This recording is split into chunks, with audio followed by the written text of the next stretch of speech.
भगवान बुद्ध आणि त्यांचा धम्म. भगवान बुद्ध आणि त्यांचा धम्म या ग्रंथाचे लेखक विश्वभूषण भारतरत्न परमपूज्य बोधिसत्व डॉक्टर बाबासाहेब आंबेडकर या ग्रंथाचे लेखक आहेत. भगवान बुद्ध आणि त्यांचा धम्म या ग्रंथावर आपले व्हिडिओ असतात आणि आपण रोजच्या नियमाप्रमाणे आपण समर्पण घेतो आणि नंतर व्हिडिओला सुरुवात करतो. सुखो बुद्धानुपादो सुखा सधम्म देशना सुखा संघस्स सामगे समागान तपो सुखो. सुखद बुद्धाचा जन्म, सुखकर सद्धम्म उपदेश, सुखकर संघ एकता, सुखद समूह तपस्या. धम्मपद बुद्ध ग 1494 समर्पण संपलेलं आहे. आणि आजच्या विषयाकडे आपण वळूया. अखिल विश्वाला शांतीचा संदेश देणारे महाकरुण तथागत भगवान बुद्ध, विश्वभूषण भारतरत्न परमपूज्य बोधिसत्व डॉक्टर बाबासाहेब आंबेडकर, क्रांती ज्योतिबा महात्मा ज्योतिबा फुले, छत्रपती शाहू महाराज, छत्रपती शिवाजी महाराज, संत गाडगेबाबा, संत तुकाराम महाराज, भीमाई, रमाई, जिजाऊ, सावित्री, यशोधरा, महामाया, फातिमा या सर्वच महामातांना, महामानवांना त्रिवार अभिवादन.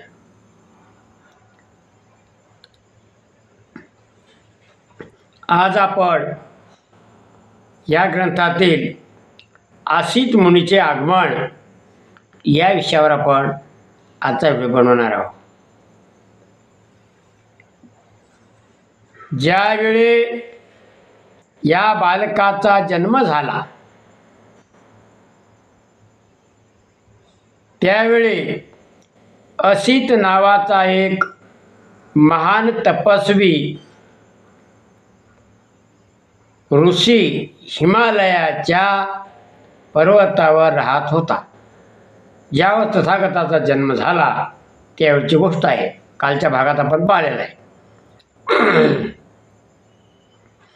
आसित ऋषीने पाहिले की अंतरिक्षातील देव बुद्ध या शब्दाचा ध्वनी करीत आहेत व त्यांचा प्रतिध्वनी चहूकडे उमटत आहे.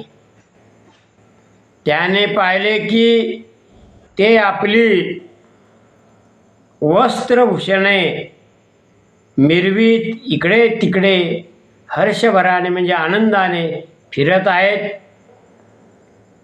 त्याने विचार केला की ज्या ठिकाणी बुद्धाने जन्म घेतला आहे तेथे मी का जाऊ नये, असा प्रश्न आसित मुनीने स्वतःच्या मनाला म्हटला. त्याने आपल्या दिव्य दृष्टीने सर्व जम्बूद्वीप निरीक्षित केले.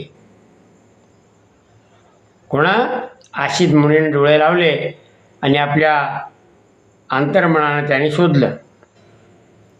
तेव्हा सिद्धोधनाच्या गृही तळपणारे एक दिव्य बालक जन्माला आले असून त्यामुळेच अंतरिक्षातील सर्व देव हर्षभरीत झाले आहेत असे त्याला दिसले.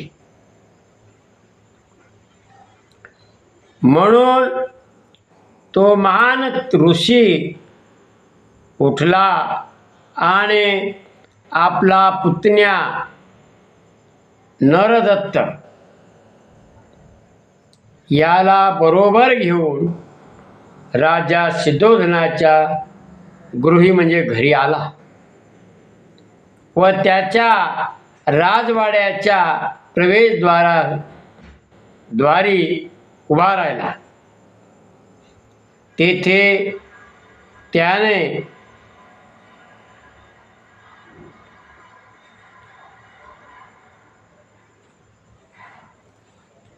तेथे त्याने लाखो लोक गोळा झाल्याचे पाहिले. तेव्हा तो द्वारपालाजवळ गेला आणि त्याला म्हणाला, अरे राजाला जाऊन सांगा की दाराशी एक तपस्वी उभा आहे. तेव्हा तो द्वारपाल सिद्धोधनाजवळ गेला आणि हात जोडून म्हणाला, महाराज, दाराशी एक वयोवृद्ध ऋषी येऊन उभे राहिले आहेत. ते आपणास भेटण्यासाठी इच्छा करीत आहेत, असा निरोप त्याने सांगितला. राजाने असित मुनीला एका आसनाची व्यवस्था केली आणि तो द्वारपालास म्हणाला, त्या ऋषींना आत घेऊन ये. तेव्हा महालाच्या बाहेर येऊन तो द्वारपाल असित मुनींना म्हणाला, कृपा करून आत चला. आदर भावाने म्हणाला, कृपा करून तुम्ही आत चला. असित मुनी सिद्धोधन राजाजवळ गेला व त्यांच्या पुढे उभा राहून म्हणाला, काय म्हणाला? विजय असो राजा, तुझा विजय असो. तू आयुष्यमान हो आणि आपले राज्य सद्मार्गाने चालव. सत्य धर्माने आपलं राज्य चालव. तेव्हा सिद्धोधनाने असित मुनींना साष्टांग नमस्कार घातला आणि त्याला बसण्याकरिता आसन दिले. असित मुने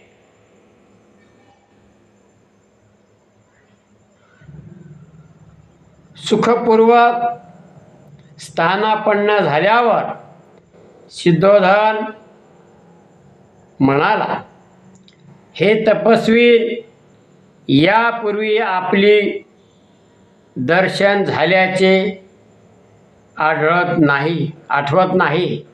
म्हणजे मी तुम्हाला पहिल्यांदाच पाहत आहोत, असं राजा म्हणाला. आपल्या आगमनाचा काय हेतू असावे बरे? आणि राजाने प्रश्न केला त्या असित मुनीला की हे ऋषी, हे मुनी, तुमचं येण्याचं आगमनाचं काय कारण असावं बरे? आपण येथे येण्याचे कारण काय? असित ऋषी सिद्धोधनाला म्हणाला, राजा, तुला पुत्रप्राप्ती झाली आहे. तुझ्या पुत्राला पाहण्याच्या इच्छेने मी येथे आलो आहे.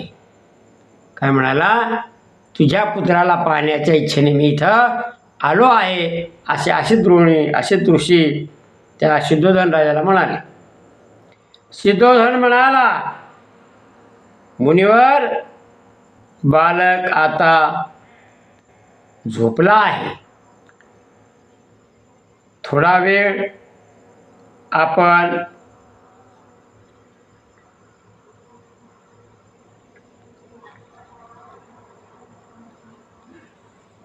थांबण्याची कृपा कराल का?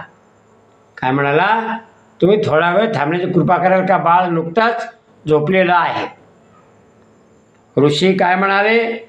ऋषी म्हणाला, राजा असले थोर महात्मे जास्त वेळ झोपत नसतात.